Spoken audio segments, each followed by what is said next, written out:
Ever wondered what makes TV so powerful in Jamaica? Time to find out. Welcome to Global TV Group 358, where television meets innovation. We're not just about shows, we're about shaping society. In Jamaica, TV keeps you informed, connects diverse voices, and supports democracy. Imagine a Jamaica where broadcasters unite, sharing data and collaborating globally. That's us, a unified voice in the TV industry. Did you know TV advertising is still king? It drives website traffic, boosts brand equity, and powers integrated campaigns. Even in an age of digital, TV stands strong, resilient in tough times. Our global TV deck is your treasure trove of insights and data. With charts, graphs, and success stories, it's your guide to impactful TV advertising. Curious to learn more? Visit our website and see how Global TV Group 358 keeps television at the heart of entertainment in Jamaica. Get ready to binge watch the future. Oh, thy peace, God of my salvation, because the mouth of the sinful and wicked is open.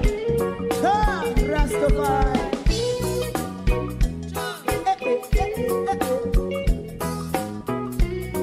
Come with I. Rastaman throw one stone, and it break a bad feeling to all wicked men. That's a people there. Make a man throw one stone, and it bring a bad feeling to all wicked men. Only when man like Marcus Garvey speak, wicked men would I hear. Hear now hear. Instead of that, they only sit aside and rob and cheat, and not first and four. Make up what I seen to make him a throw and stone, and they bring a bad feeling to all wicked men. Oh, what a plan! Make him a throw and stone, and they bring a bad feeling to all wicked men. So, my favorite man, if Rasta make a progressive move, wicked men are red. How they want to see the day them can sell out Rasta and sell it out. I sell out Babylon. They give man show and stone, and they bring a bad feeling to all wicked men. They give man show and stone, and it bring a bad feeling to all wicked men. If Rasta make a progressive move, wicked men are red.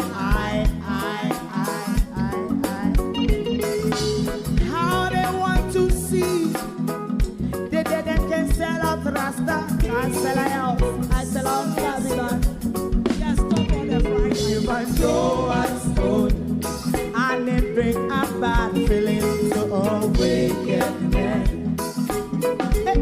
Oh, what a black thing, man, throw and stone, and it bring a bad feeling to all wicked men.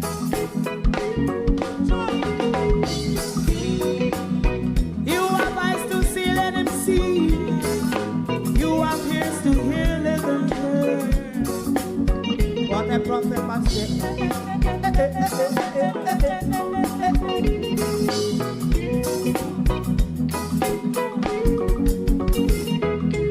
President Mandela was in prison for 20 odd years.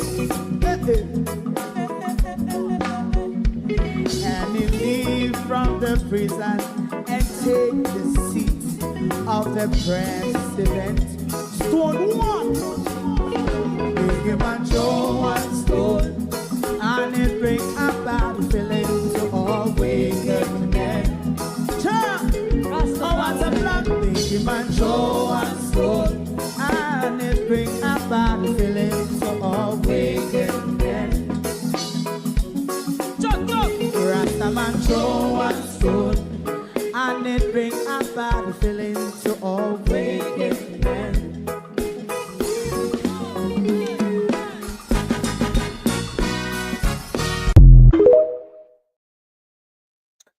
We have come for the thieves this evening.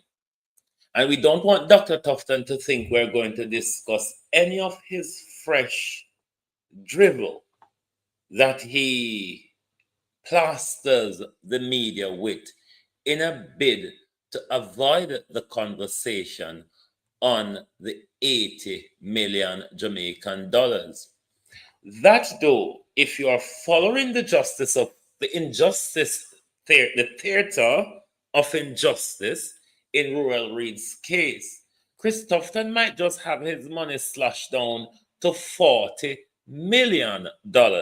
As we can see now, Rural Reed fraud case has been slashed down from 50 million to 25 million.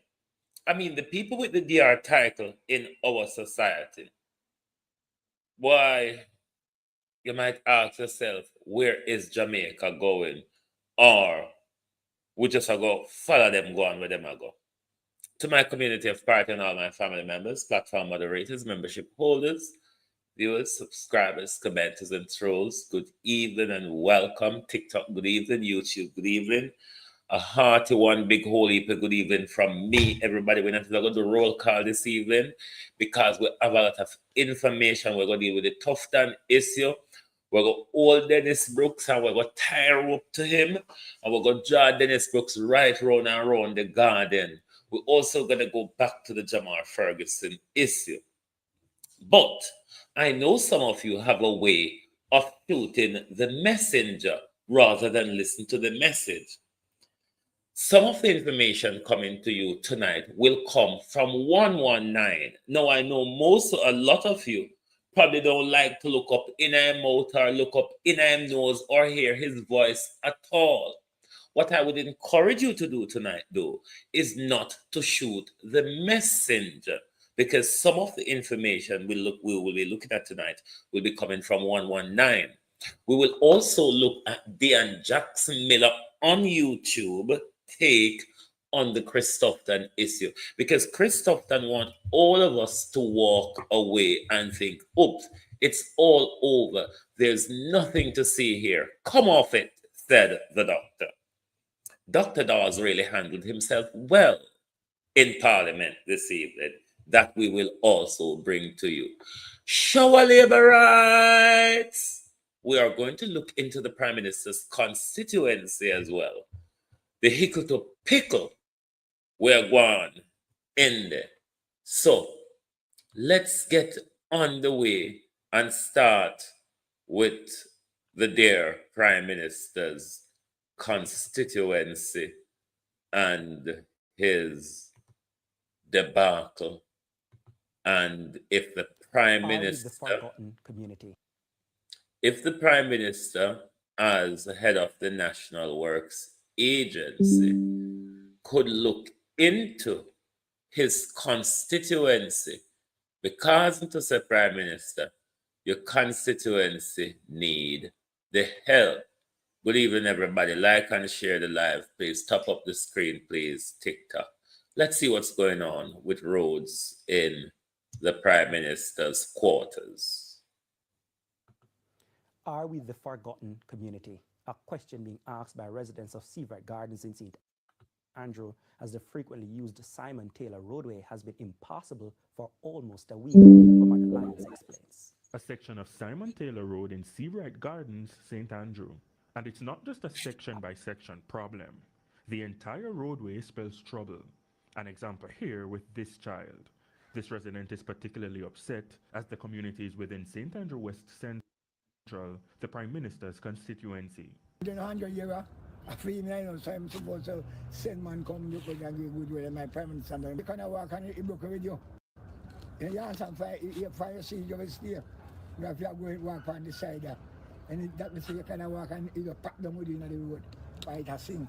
Yes, the video is generally low. You turn it right up. Literally. This was the first section of the road that sank while he was driving. It's basically like an earthquake. Jamaica Simon Taylor roads. The whole line mash up. And 7.7 earthquake with the road. Look at the road mash up. This tape was used to mark the extent of the issue and as a signal to incoming motorists. But on Saturday, the damage stretched farther. But they said it stays so still now, but it never like this. Like, no. Many are left asking, what happens in an emergency? There's a vehicle in the yard right now. It has to be covered because it cannot come out based on the condition of the road. If there's an emergency, you can't move. This blind resident says an urgent fix is needed. I'm ever walking in my corner and use my discretion and know the danger over that side. You understand me? And I feel one feeling. Do you understand? Yeah. I mean, really. Ingrid, how are you? So I have to walk all in the corner like all get to understand. So, you know? Even relationships are in jeopardy. That my husband can't come out, that's what I say, I'm going to lift me because no road near for him walk, for him drive. You see, so we want the road for fix. You see it, we need the road for fix. Can't stay, sir. But there's a bigger issue, a broken pipe leaking below the road. Because of that, No, we don't have any water. Through the something burst right there, sir. We don't have no water. how long now? From this burst, we don't have no water. It's a busy road. Look how the road look. Be a water always. Can't get water for being properly. And entrepreneurs in the community are also feeling the pinch. Road bad, condition bad. Really want to fix me, really. I have a business up there, and because of this right here, we're unable to, there's nobody passing. No. We really need NWA or whatever. Even the vehicle, we can't even drive. This is matching up business a lot for everybody up this side. And most people that live on this road drive. And look at the condition of the road. The road sinking from 2 years last year, them said them finalize it. And this is foolishness right now. We need the road to be fixed ASAP. Romarda Lyons, TVJ. Show our labor rights. Distress and poverty loading. Show our labor rights. That is the Prime Minister constituency where the road can't even walk on. That's the Prime Minister's constituency where the road, you can't even walk on the road. Show our labor rights. You get to the third term. What else do you want? You don't want the poverty will come with the third term? Show our labor rights. That's the Prime Minister constituency. A one day for God, a one day for burial, a one day for climate change. Who do the road send your constituency, Prime Minister? Can be sure say, I don't feel lock off with how much air where you're there and make it run down. So after you steal off the road maintenance fund, Prime Minister, show our labor rights. Show our labor rights. Right. Now, as me said, we're going to go into the Jamar Ferguson issue now, and we're going to look at 119 take. As I said to you, do not shoot the messenger. Me know just like this, someone may not like listen, look up in him nose or look up in him mouth. Do not shoot the messenger. It is the message that we are listening to. Because going back to Kevin Blake's article, they might make it look like there's nothing to see or talk about here. It's the same game that Tufton is on about as well. And we're also going to look at 119 take on the whole Christopher Tufton issue as well. Because Dr. Tufton are going like, it's all over. Get over it. The Integrity Commission said it's done. I have done nothing. Move on. Failing to ignore the breaches, the Integrity Commission flag, the conflict of interest, and the departure from government procurement processes. Fail to acknowledge the whole of them there. Let's go to Jamar and then we'll come back to Dennis Brooks. I must hear what Dennis Brooks said, oh? The Jamaican police have murdered. We don't have to hear what Dennis Brooks said. I drop out the magazine, drop out. You know the piece of paper? Yeah, the piece of paper drop out of the police pocket. And the police never knows the piece of paper drop out of pocket. Yes, that's what Dennis Brooks said. Paper drop out of the police pocket. The police never plant magazine in the youth them car. It's just a piece of paper. Anyway. The Jamaican police have murdered 22-year-old Jamar Farquharson. Murdered a young man in cold blood. And I can say that without fear of contradiction, because I am about to show you the video live and in living color. Say a lie. Lie the police them a tell. There was no shootout. The young man had no firearm on him. It is a lie. It is a lie. And I saw no tell lie upon the youth them all the while. And plant GUN. Have no GUN them. I want to get so much GUN for your plant. It is clear that you brought your own GUN to plant there on the youth. The youth had no gun. Oh no wicked. Oh no heartless. Oh no brutal. Has somebody pick me? 10 policemen. 10 policemen murder the little youth. And Jamaicans sit down.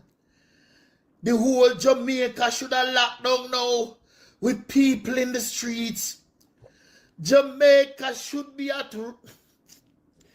Hey, I don't want to say me inside. Nothing, you know. But let me tell you this. Uno worthless. Uno little Jamaican people. Me no rate uno. Me no respect uno. Uno no want nothing good for uno self. Because it was clear as daylight that the Jamaica Constabulary Force murdered a 22-year-old young man in Cherry Tree Lane in Clarendon. It is on video. It is on video. And we all sit down, only in family alone. In family alone, go there we do a protest. It's a like pack placard. No. No, Jamaica. No, Jamaicans. Come on, we need to stand together and stand up. Stand up against oppression, Jamaicans. I am begging you all. We cannot live for ourselves alone like this. Because today for me, tomorrow for you. How could I your son? How could I your brother? Oh God, if they come for one, they come for us all. That should be our approach. Like when the policeman murdered George Floyd and stand up in his neck and the video came out. The entire America lockdown. It is the same way that the entire Jamaica should be locked down right now. I am very disappointed in us. Very disappointed. Because if it not affect you, you no care. We no care. If it not affect we no care.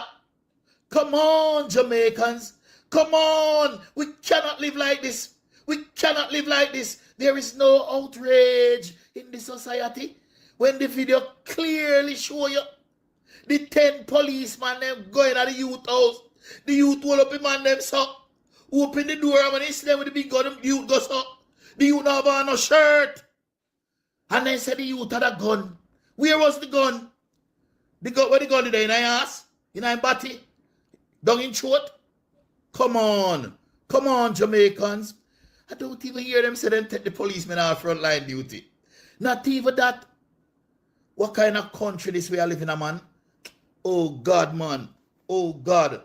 Little young youth when I live no life yet. Is this the way that the Jamaica Constabulary Force has been bringing down crime, to say that we have cut crime. Is this the approach? This is what we have been doing? Going around unaliving young men in cold blood? And you are going to have some idiot now come out and say, yes, yeah man, they're dead. One of them are criminal. Stupid fool. Stupid fool. Your son might not be a criminal, but the police could come for him and he could hold up his hand without shirt, shirtless. And I'm going to show you the video. And I want to congratulate CVM TV. CVM TV, congratulations. We're doing some fabulous job with the news. Me not see the media. Me not see no outrage in the media. I don't even see TVJ show the footage. I see them alone show it. I mean, one little idiot, I see one little fool now on social media. Oh, how they know it's true? The video could be edited. You soon hear them say. You soon hear them say AI. So that means the little youth, it's not the little youth. A dopey, we see. It's a dopey. It's a jumbi. It's a jumbi. Come out. I eat him patty. And hold up him and the youth just come from work. Eating his patty. And then barging with them. Yo. Listen, Jamaicans. Jamaicans. My fellow countrymen. We cannot live like this. We cannot just live for ourselves alone. It's gonna come to your door one day. None of us are safe. None of us. And I am going to show you the excellent reporting from CVM TV right now. This now viral video shows the now deceased Jamar. Well, you're all aware of that video by now. Dennis Brooks, Mrs. Batty Hole as we call her, come out. Dennis Brooks came out in relation to the recent viral video of police officers planting a magazine in the car of young up for whatever reason. Dennis Brooks said what we saw wasn't what happened. Dennis Brooks said, furthermore, the video is being edited. Said Dennis Brooks. Dennis Brooks said during the police officer's search, the magazine dropped out. Now, a piece of paper could have fallen out of your pocket and you not realize. But a magazine, a loaded magazine, unloaded or loaded magazine, drop out of the police pocket just so. That's what Dennis Brooks says happened. No. You know, over nationwide, you normally jump on a pole to get your place in the Senate and a place in government. But something we can tell Jamaican men in public life, and everything on a prostitute and a soul over, you know. And everything, you can jump in at the bed with the devil over. Sometime you can accept reality for what it is. Hold the bull by the hand, Miss Patsy, and deal with the issue rather than come out here and tell us, no, that's not actually what you saw. The video is edited to make the police look bad, is what Dennis is, whatever the man name is making us to believe. And then he's saying, and by the way, it wasn't a planted magazine. It just dropped out. It just dropped out, said Dennis. And everything on a prostitute on a soul over. These are the days when we hold the evidence in our hand and in our phone. It's not like when a government and a media friend them around the thing out there. You know, see Cliff Hughes are trying to play catch up, Dennis. Dennis Brooks. You know, see Cliff Hughes are trying to play catch up. These whitewashing, it on to realize now that those days of these whitewash conversation or these whitewash explanation really don't work anymore. We saw what happened. We know what happened. It's normal for the Jamaica Constabulary Force to set up. TikTok want to report me for. It's normal for the Jamaica Constabulary Force to set up people with weapon and drugs. Yes, it's normal of the Jamaica Constabulary Force. This is how they go around the country, killing young men and telling us that they're criminals. He called them hoodlum.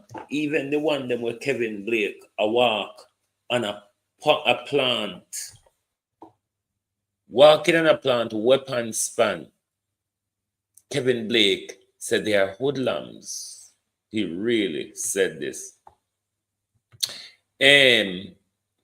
What your name?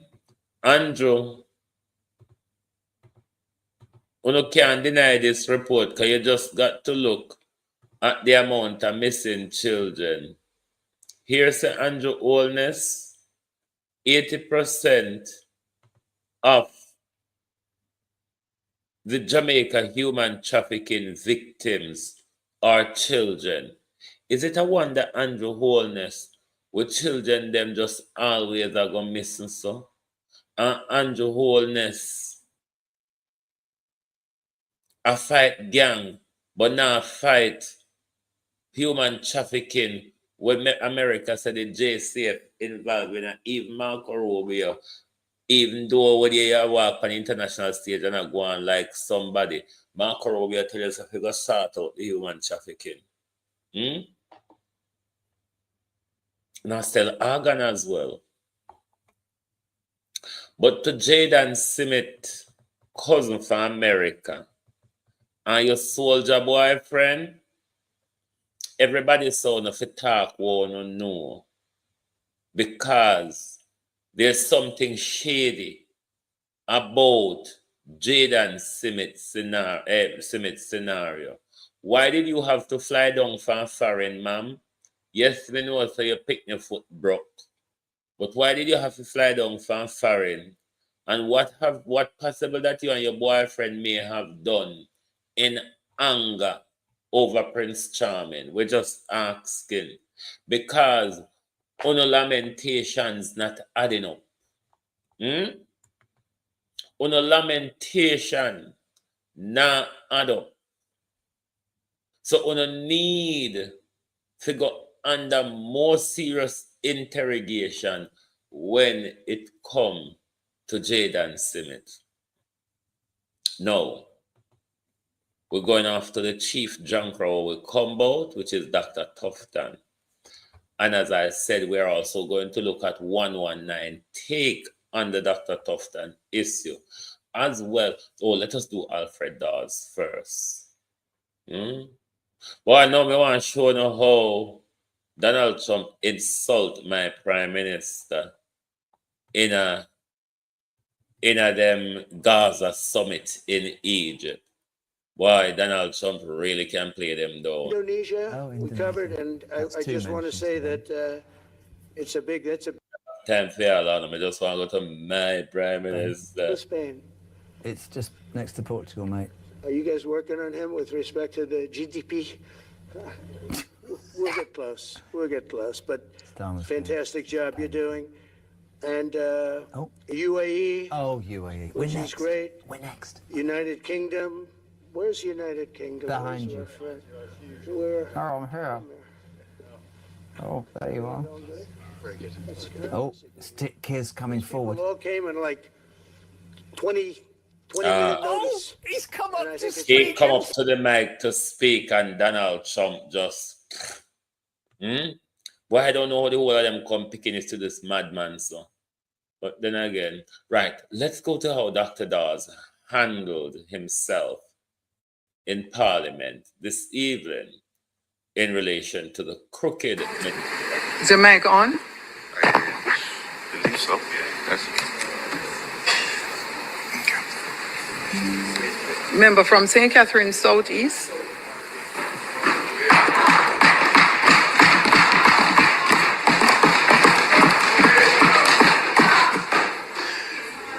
Madam Speaker, let me first thank the residents of Southeast St. Catherine who have, in spite of an onslaught of a campaign against me, chosen me as their elected member to this honorable house.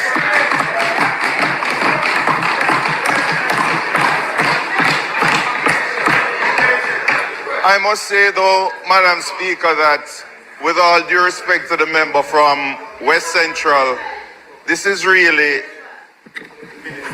the minister, honorable minister, this is really not what Jamaica wanted to hear from him today.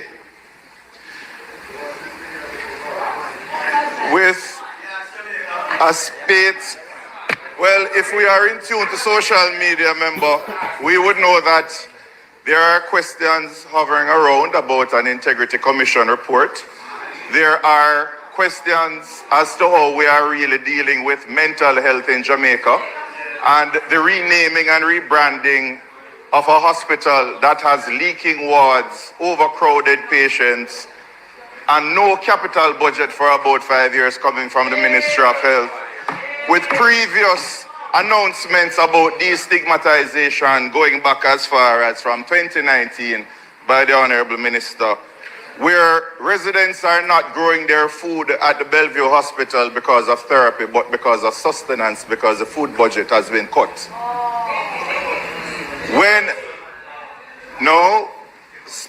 My response is governed by Standing Order 11A, Section 2. I can speak not just about the speech. No, you are speaking about the response. Subsection 917. Okay. What has happened over the last week is that the Honorable Minister has been on a media tour deflecting from what is pertinent, his management of the Ministry of Health and Wellness. And we are seeing where announcements are made that the delay at the Cornwall Regional Hospital will not be as great as it was predicted to be. We are seeing about where the Children's Hospital is going to be delayed. We are seeing discussions finally about forensic psychiatry being addressed. And we are hearing about the mental health challenges that ought to be seriously dealt with by the Ministry of Health, but responsibility is being pushed back on the public. This is a pattern of no accountability and deflection, denying involvement, and then defamation of anyone who dares to criticize the Honorable Minister. So I will say, because it is not now to elaborate on every single scandal that has been met with this response. The archives are there, the Hansard records is there. But I will ask the Honorable Minister if, when the Auditor General's report on the state of affairs I choose Kraken to trade crypto is made public and brought to this house, if he will remember that he had direct ministerial interference in the composition of the board when they wanted to have a reformation of the leadership of that hospital. Because if what is out there is true, then whatever we have been asking about. Yes, Colleen, I believe it's the same piece of bullshit. In terms of clarity, in terms of breaches of procurement guidelines, in terms of outright fraud and misrepresentation, overpaying for equipment, then we will see whether or not this situation at the university hospital will need further drilling down. As we are talking about dengue, I will use my last 10 seconds to say that in Portmore, it is not just a fogging problem. The drains have collapsed, they're blocked. We need help over there, and it's not just about fogging.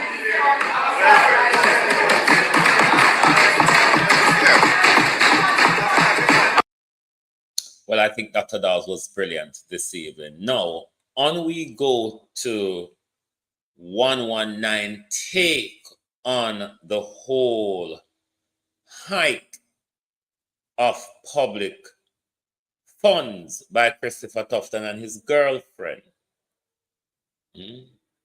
Bear with us, please. Just getting these videos load up. Bear with. Hang on. Right, I need to reload this. Bear with me, my peeps. Because Christopher Tufton is all over the news, talking about all sorts of fancy initiative. Everything. This is Christopher Tufton.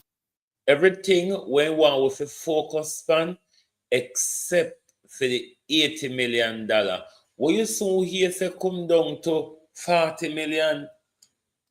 Because if you have followed the rule, read nonsense.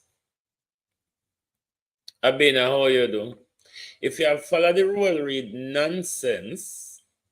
Your sister, the rule, read money come down to 25 million now. So in no time, you may hear say, because you know, say, what is reality is not really reality. What we hear and see is not really what we hear and see. What we hear and see are what them want we hear and see. As Dennis Brooks are come tell we say.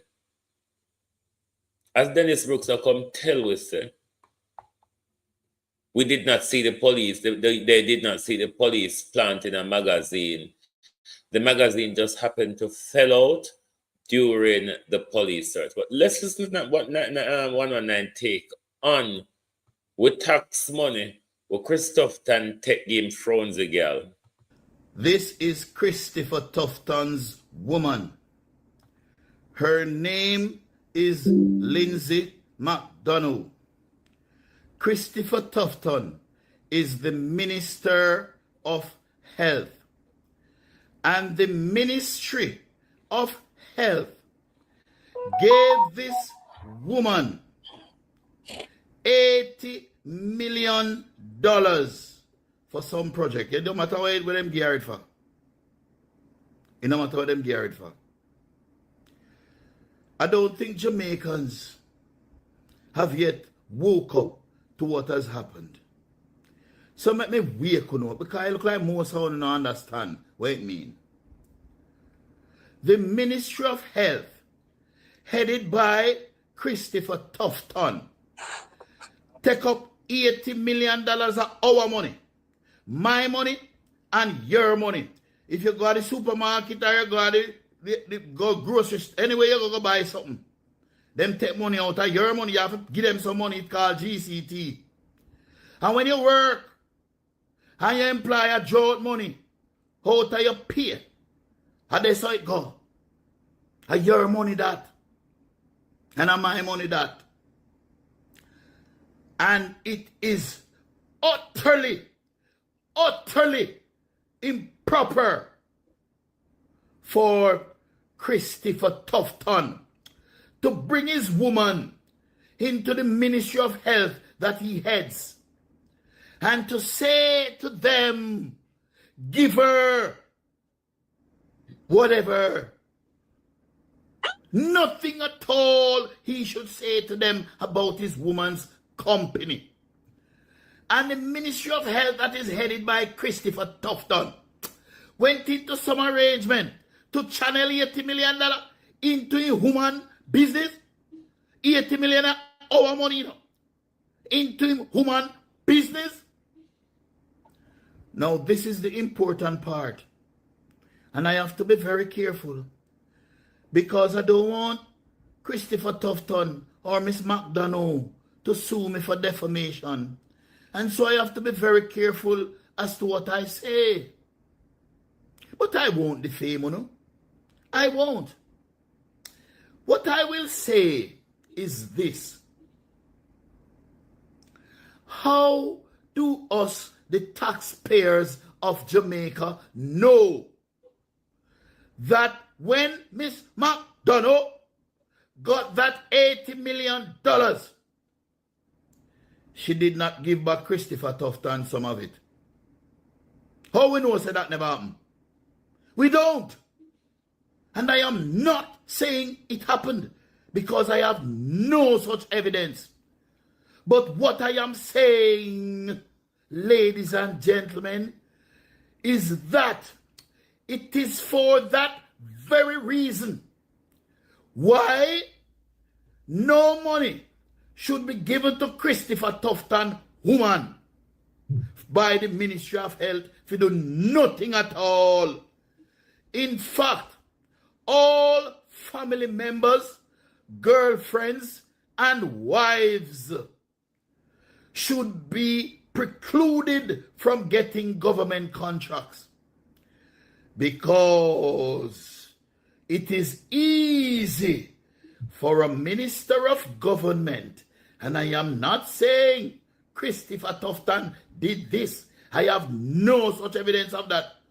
But I realize that the media, the mainstream media, have beat around the bush because they don't want to get sued. I don't know if the man Tufton a friend or what it is. But me, 119. Me not look no friend and company. Me I speak the truth. It is wrong. It is improper. It is a terrible thing that happened with our taxpayers' money. And I don't even see the opposition coming out with guns blazing about this. So I don't know what it is.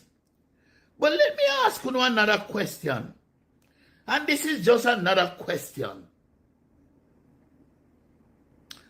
Suppose Mr. Christopher Tufton and Lindsay McDonough live together, which I hear that they live together. Suppose they live together in one house, and Miss Lindsay McDonough takes some of the money where she make her off of the Ministry of Health and go buy some furniture, put in at the house where Christopher Tufton there. Isn't that a benefit to Christopher Tufton? Who don't answer me, no man? You can't look like me, fool. You look like me, no sense. Because I know you're nobody has said nothing about this. And it's wrong. It's totally improper. And I am not in the politics thing, the PMP or the JLP. You know what I mean? I mean the Jamaica thing. I am in the Jamaica thing. Me I stand up for Jamaica whether no one like me or not. Me I speak the truth and speak it ever. Cause it what it will.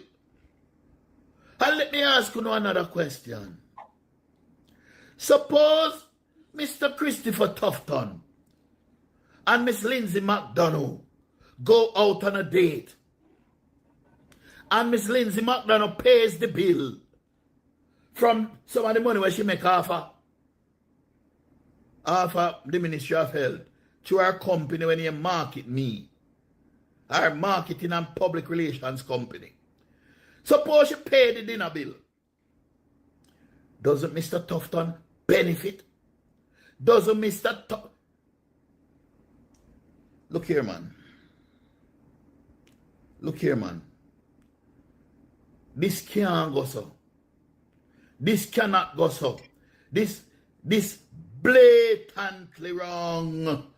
And I don't know why Jamaicans are not outraged over it. I am totally outraged over it because I feel me money. I feel me money.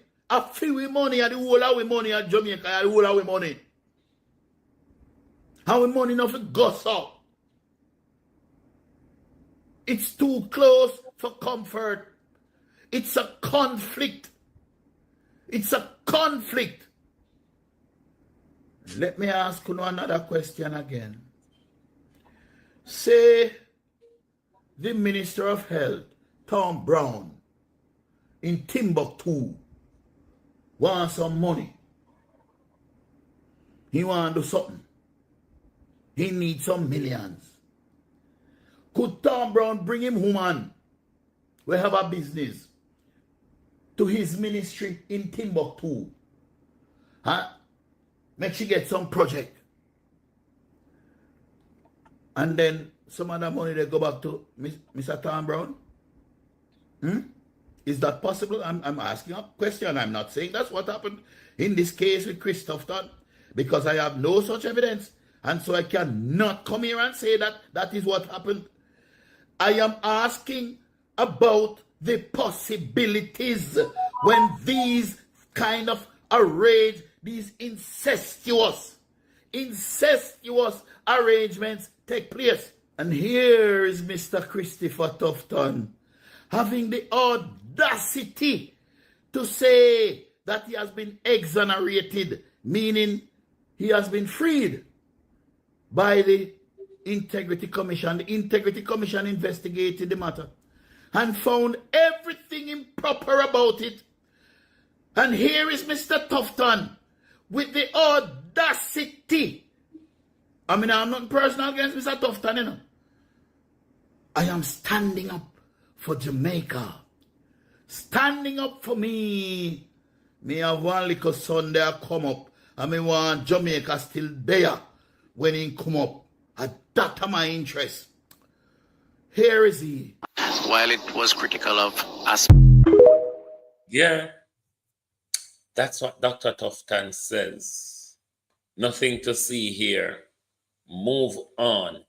Dean Jackson Miller in this case as well, I think, asked some important questions. And I think we should take a look into the questions she your business headaches, tracking invoices. I'm a little perplexed. The questions she advances on the matter, because we must not let this die. This is why Chris Tufton is running all over this place, speaking about Bellevue, mental health, Cornwall Regional, children and adolescents, changing the name for Bellevue to avoid it. Hey, hello. We're not interested. We're interested in our 80 million where you take pay for quarter. That's our problem. That's how the situation is playing out. Just look at what the Integrity Commission report said and then tell me if you don't think there are additional conversations we need to have. And there's one particular question that the ministry should answer. What should happen now? So should the Health Minister, Chris Tufton, resign because of the Integrity Commission reports about contracts between the Health Ministry and PR firm Market Me? What do you think? I'm Deon Jackson Miller. Thanks so much for joining me. Time for tea.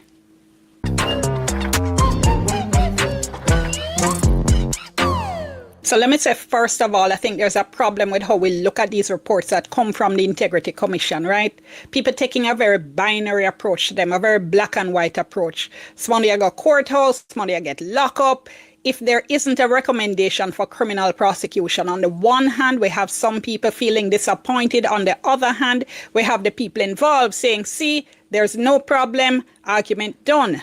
I think both of these takes are wrong. So I'm going to suggest we look at things a little bit differently. Oversight entities like the Auditor General and the Integrity Commission do a whole heap of work in these investigations. They interview a whole heap of people. They go through piles and piles of documents. And you can see just in the reports and how they're put together how much work goes into them. And I think what we need to do is step back a little bit, calm down a little bit. And I think what we need to do is, when we look at these reports, is try to figure out what are they saying was done well, what was done not so well, And therefore, what lessons do we need to learn about how to get more value from taxpayers' money? So I find it concerning to hear Health Minister Dr. Chris Tufton talking about moving on because the Integrity Commission report has closed the issue. No, it hasn't. What it's done is to raise some legitimate questions that the minister and the ministry need to answer. And let me say right here, no, I'm not calling for Tufton to resign or step down or be fired. I'm not calling for anybody at all to resign or step down or even be disciplined. That's not what I'm saying. All the talk about resignations and firings, look, they make good headlines, but what they do is to block the real conversation we need to have about how do we do government better.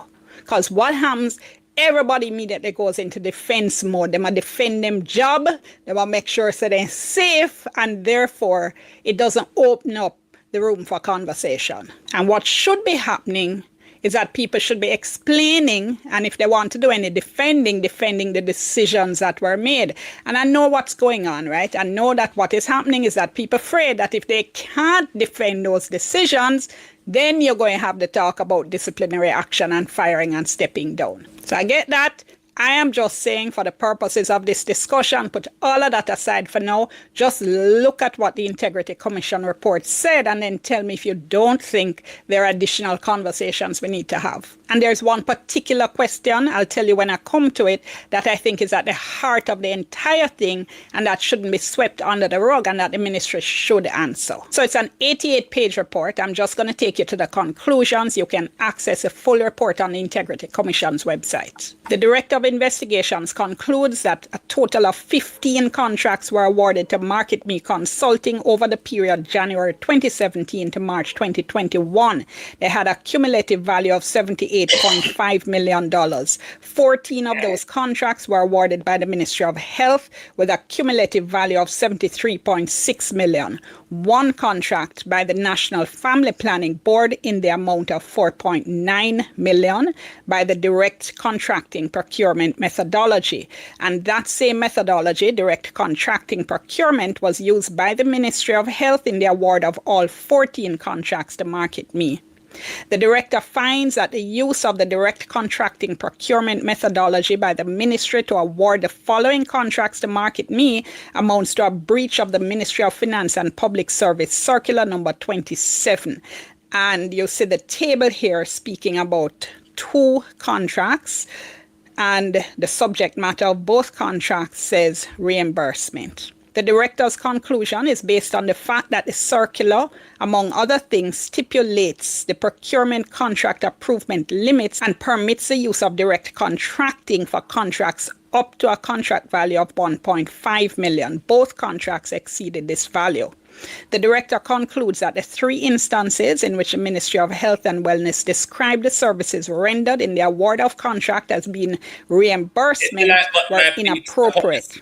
The director's conclusion is proffered notwithstanding the explanation that came from the permanent secretary that the awards were classified on the basis that the company made purchases on behalf of the ministry for the Jamaica Moves campaign, and therefore they needed to be reimbursed.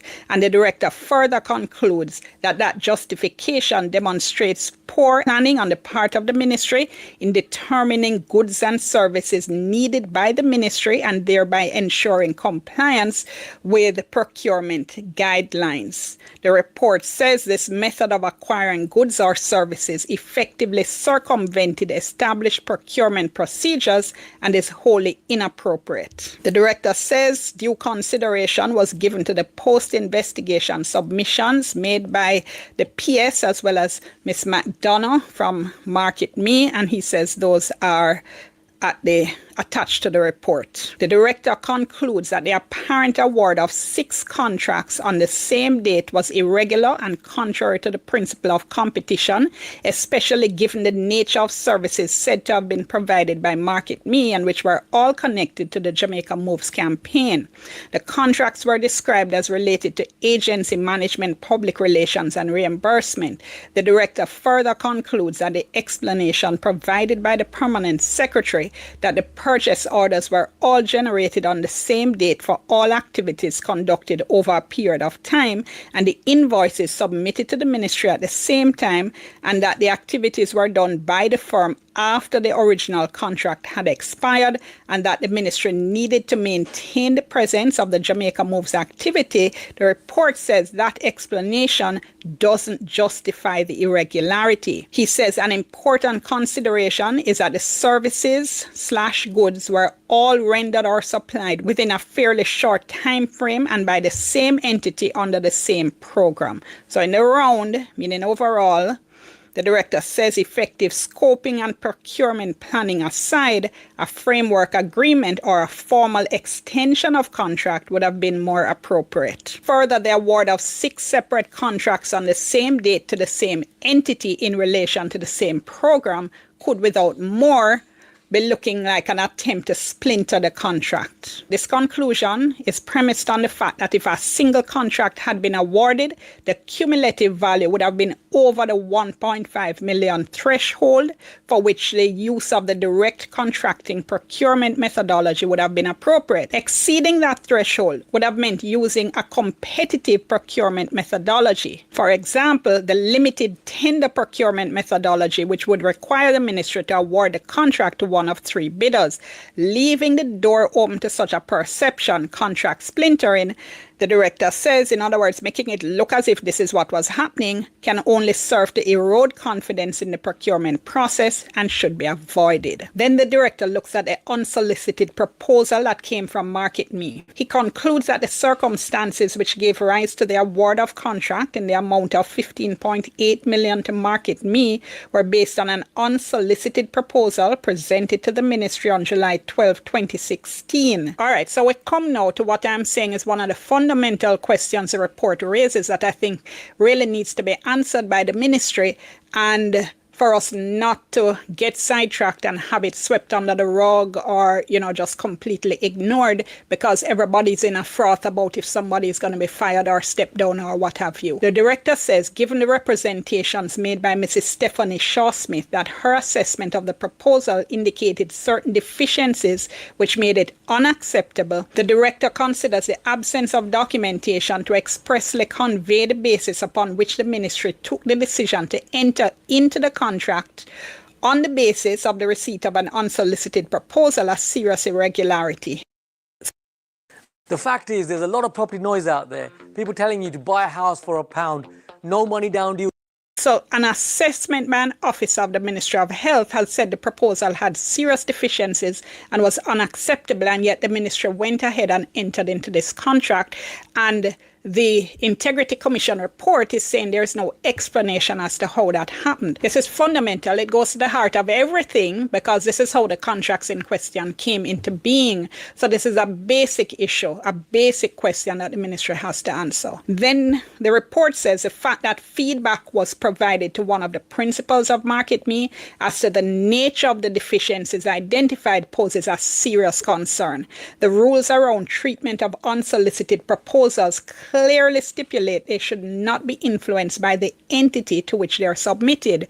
Providing feedback to Market Me in respect of the deficiencies identified is in direct contravention of the rules and provided Market Me with an unfair advantage. Again, serious question that has to be answered. The ministry needs to tell us how this happened, why this happened, but we're not talking about this because we're talking about if people need to get fired or not. The director's concerns are compounded by the representations in the statement of Mrs. Shaw-Smith that a similar physical activity campaign was being done on behalf of the ministry by OGM Integrated Communications at the time called Make It Count. Under the procurement rules, an unsolicited proposal may be considered if it demonstrates a unique and innovative concept or demonstrates a unique capability of the contractor, or if it offers a concept or service not otherwise available to the government, and if it does not resemble the substance of a recent, current, or pending competitive tender. The existence of a similar campaign would therefore automatically disqualify the proposal from consideration by the ministry as an unsolicited proposal. In these circumstances, the ministry should have engaged in a competitive bidding process or simply disregard it. The director concludes that the circumstances surrounding the ministry's acceptance of the unsolicited proposal lack transparency and financial prudence, which would have been brought about by engaging a competitive process, as there is no evidence made available by the ministry that indicates that a due diligence process was undertaken by the ministry in relation to the unsolicited proposal received from MarketMe. The GPPH, that's a government procurement procedures handbook, which outlines the options available to an entity when they get an unsolicited proposal and which require the entity to assess the merits of the proposal. The director has seen no evidence to indicate that such a test was performed by the ministry in considering the proposal submitted by MarketMe. The director concludes that in the absence of a test by the ministry to determine the merits of the proposal, the ministry's handling of the proposal and subsequent award of contract remains questionable.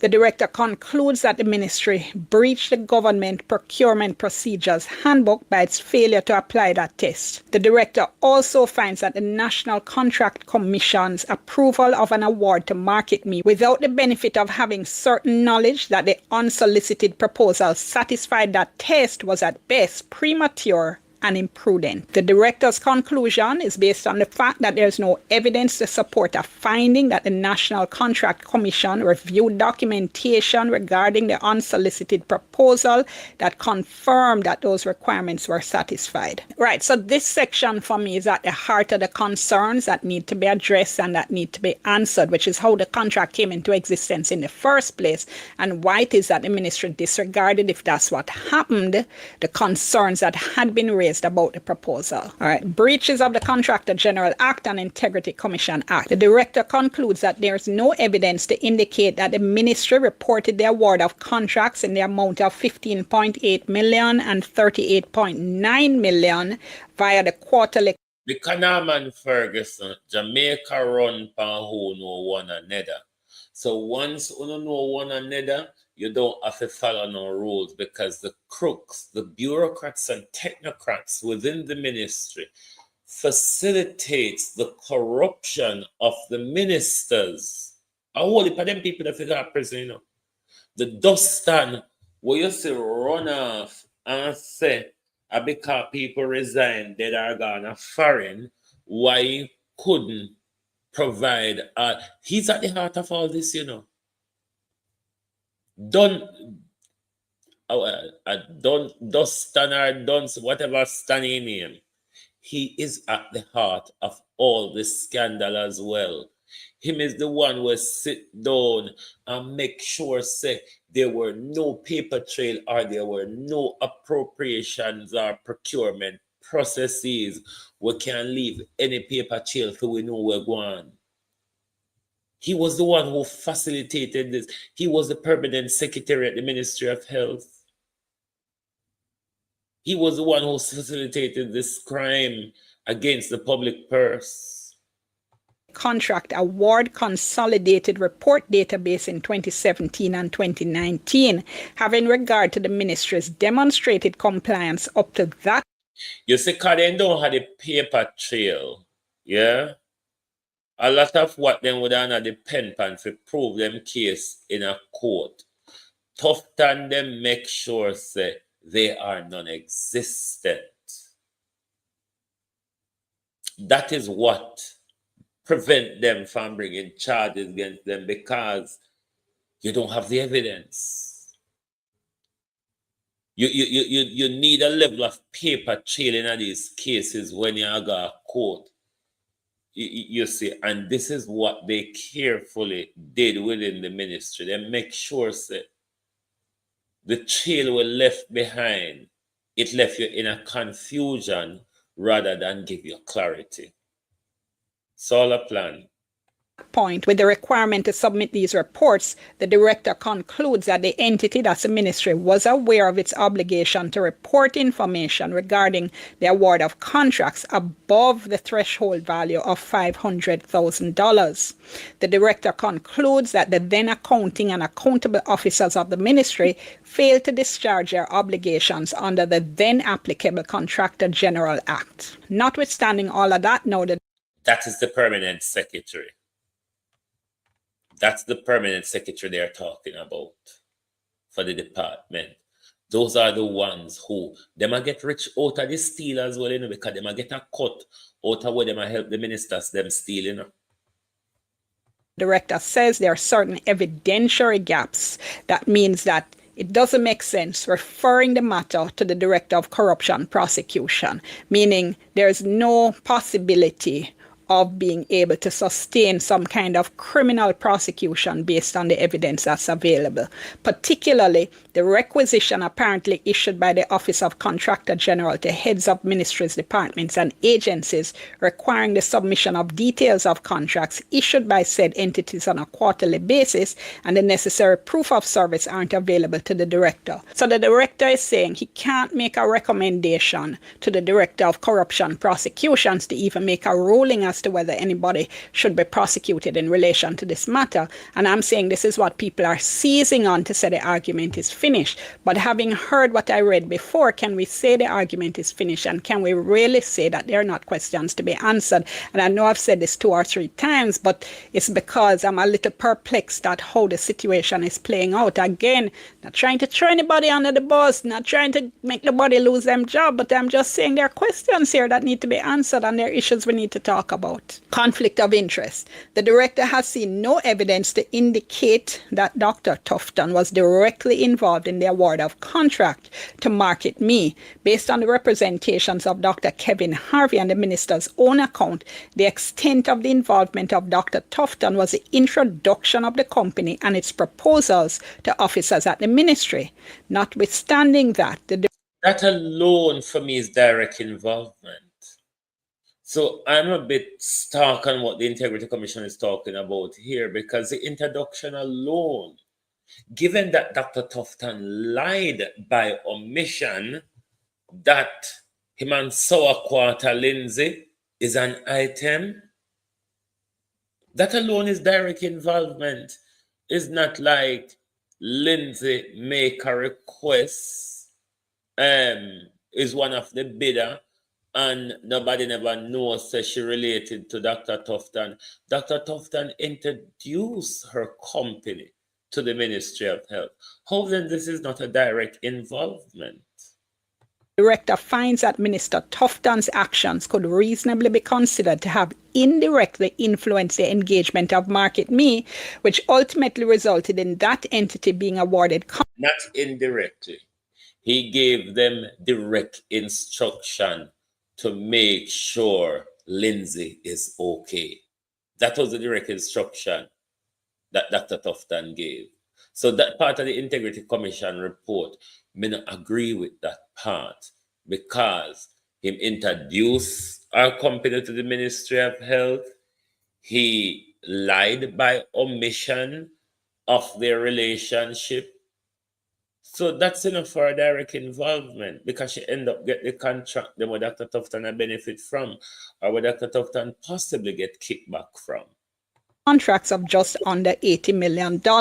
And the director says this is what led him to that conclusion. A. Market Me's unsolicited proposal was discussed with Dr. Tufton by its principal, Ms. McDonough, with whom Dr. Tufton indicated he had a friendship prior to his appointment as Minister of Health. B. Dr. Tufton introduced Market Me, Ms. McDonough, and its concept to his staff at the ministry, indicating that Market Me should be involved in all PR matters related to the minister. C. Dr. Tufton seemed, based on the evidence, to have been integrally involved in a number of meetings, at least one of which was held on the weekend at the offices of Market Me, and those meetings were convened to discuss Jamaica moves. D. Dr. Tufton's own admission that, quote, the proposal appeared to fit in with his view on lifestyle and wellness issues and would have been perceived by the ministry staff involved in the process. But he said he gave no directions, instructions, or recommendations concerning the treatment of the proposal, but he says he was entitled as minister to express his views on policy issues, and the officers would no doubt have taken into account that fact when treating with the proposal. E.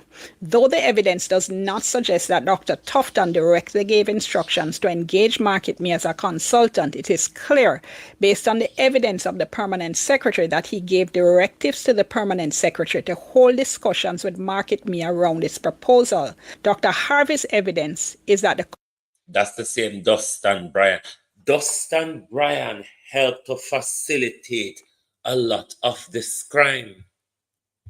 But these people just walk off in the sun with millions of stolen money and a pension. Because to say, you think that Dustin they are going to sit down there. I helped Dr. Tufton steal $80 million and Dustin not thief himself too. Come on, Jamaica, and also thief behave. Thief now what up, just pack your bag and walk out with empty bag. You know think that's how it go? company Market Me was brought to his attention by the minister, Dr. Tufton, on his arrival at the ministry in March 2016. He asked that they be involved with all PR matters related to the office of the minister. He later asked that we receive and consider a presentation from the company during one of his regular senior management briefings. The director says that could, to the mind of the reasonable and detached observer, be looked at as an indirect instruction to engage Market Me by way of contract. The director also says it's well within the remit of the minister to determine policies of the ministry.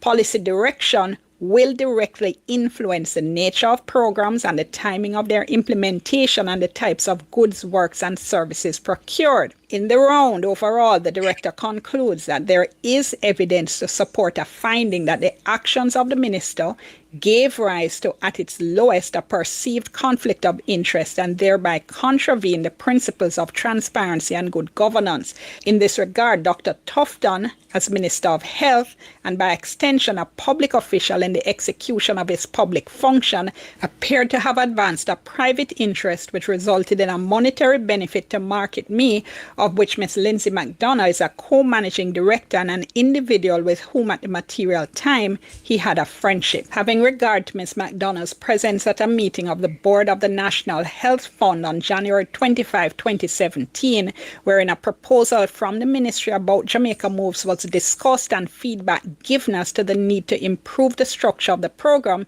the director finds her presence in the meeting to be inappropriate and irregular. He says he considered the explanations given, that she didn't contribute to the discussion, that it wasn't on the agenda, and that she subsequently left the board. The director says this doesn't justify the fact that she was present.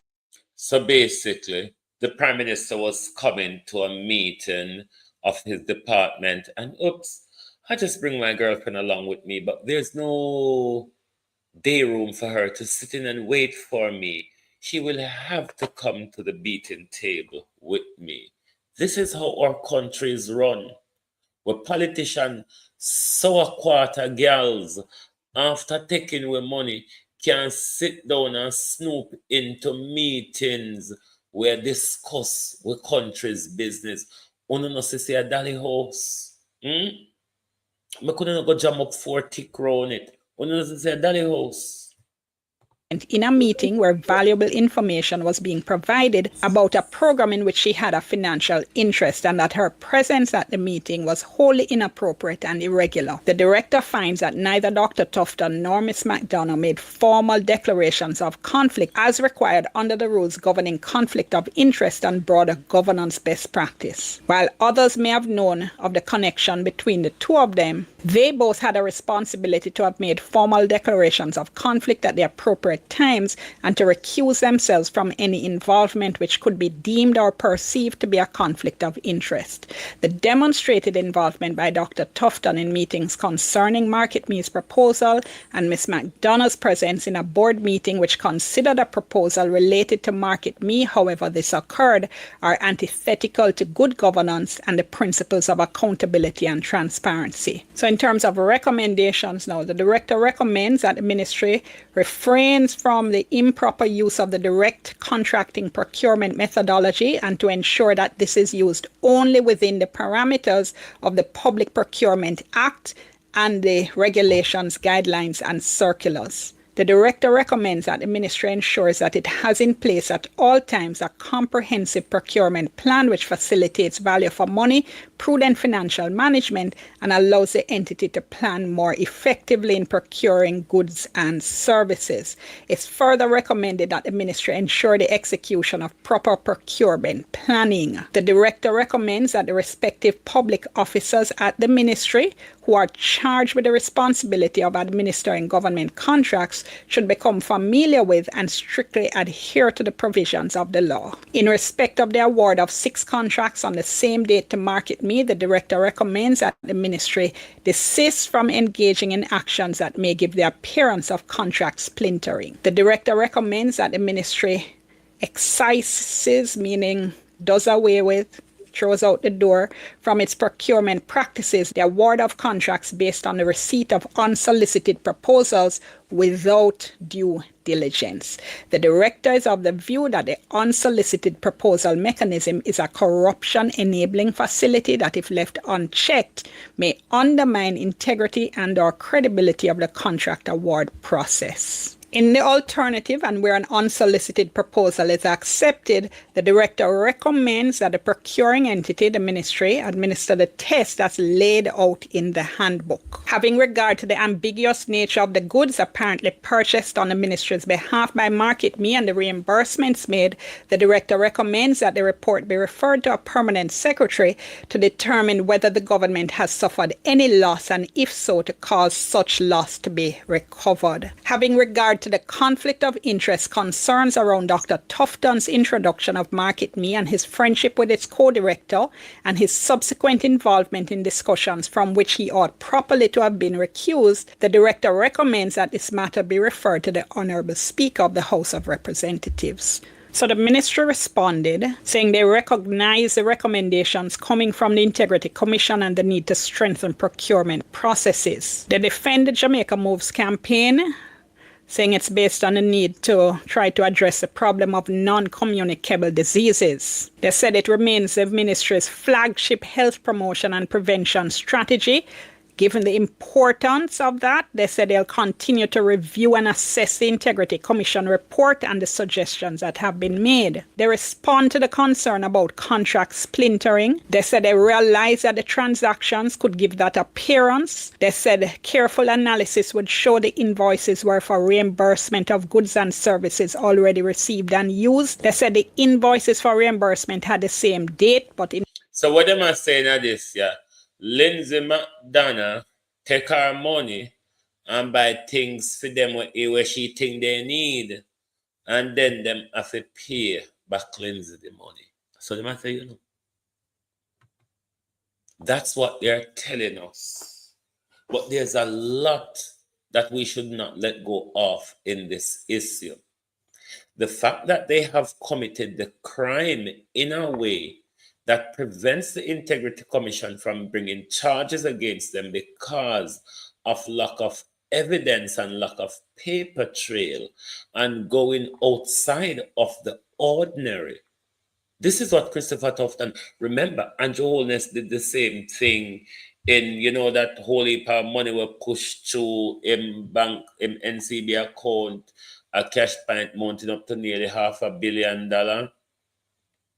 We saw where Pernell Charles did a very similar thing as well, where that's whole splintering thing for money laundering as well, where he allowed the same person on the same day to come to his office and collect 3 checks for $500,000 each, mounting up to $1.5 million. So they always use these splinter process when they want to do money laundering and so on, because it avoid a level of detection where if them go just like that with the $80 million, so them have to splinter it up in a little, which them even then in breach doing that.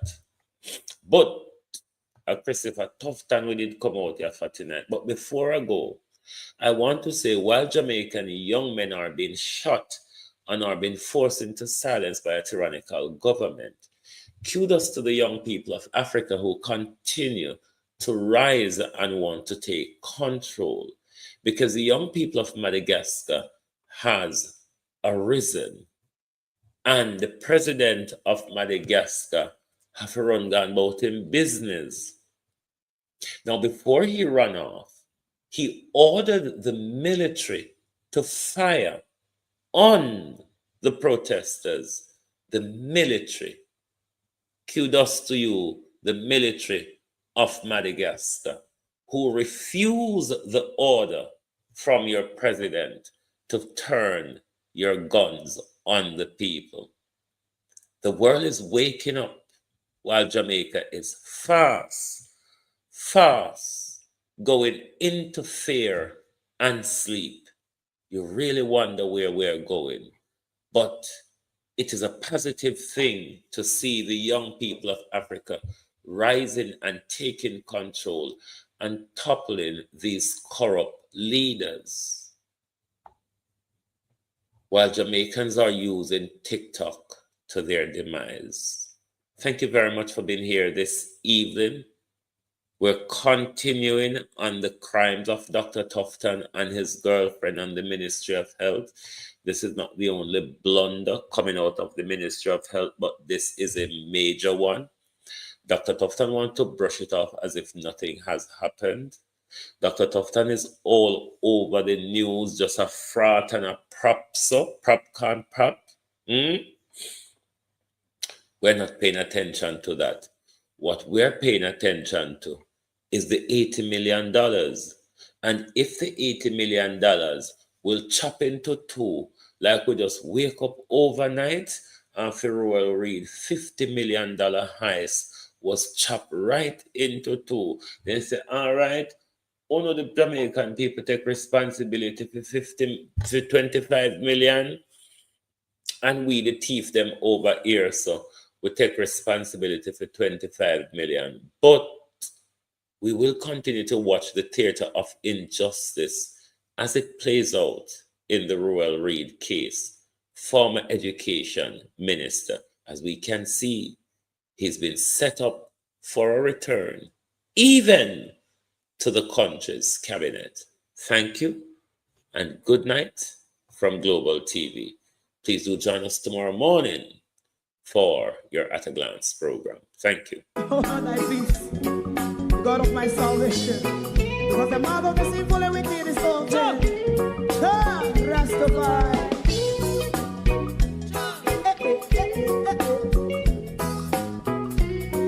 Come with I. Rastaman throw one stone, and it pick a bad feeling to all wicked men. Not a people there. Make a man throw one stone, and it bring a bad feeling to all wicked men. Only when man like Marcus Garvey speak, wicked men would I hear. Hear not hear. Instead of that, they only sit aside and rub and cheat, and not press the poor. Make God what I sing to. Big man throw one stone, and they bring a bad feeling to all wicked men. Oh, what a plan. Big man throw one stone, and they bring a bad feeling to all wicked men. My favorite man, if Rasta make a progressive move, wicked men are red. How they want to see they didn't can sell out Rasta and sell it out and sell out Babylon. Big man throw one stone, and they bring a bad feeling to all wicked men. Big man throw one stone, and it bring a bad feeling to all wicked men. If Rasta make a progressive move, wicked men are red.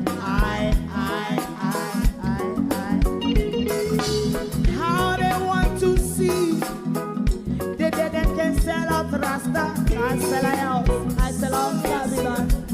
Yes, come on the Friday. If I throw a stone, and it bring a bad feeling to a wicked man.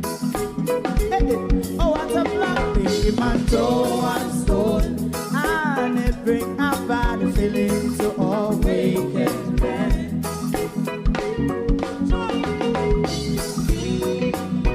You have eyes to see, let him see. You have ears to hear, let them hear. What a prophet must say.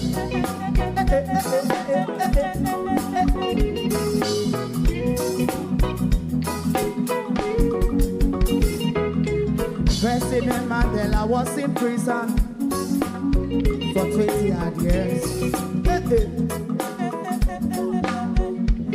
And he leave from the prison and take the seat of the president. Stone one, big him and throw one stone, and it bring a bad feeling to all wicked men. Oh, what a black big him and throw one stone, and it bring a bad feeling to all wicked men. Rastaman throw one stone, and it bring a bad feeling to all wicked men. If you don't like missing out on the latest shows but still enjoy classic hits, then Global TV Group 358 is your perfect match. Global TV Group 358 isn't just another channel, it's your ultimate TV experience. From breaking news to binge-worthy dramas and timeless classics, we've got it all. Our unique blend of original content and global favorites means there's something for everyone. And guess what? With GTVG's seamless streaming, you can watch anywhere, anytime. Plus, our interactive features let you be part of the action. So, whether you're a seasoned binge watcher or a casual viewer, Global TV Group 358 is here to keep you entertained day and night. Don't just watch TV, experience it with Global TV Group 358. Subscribe now and never miss a moment.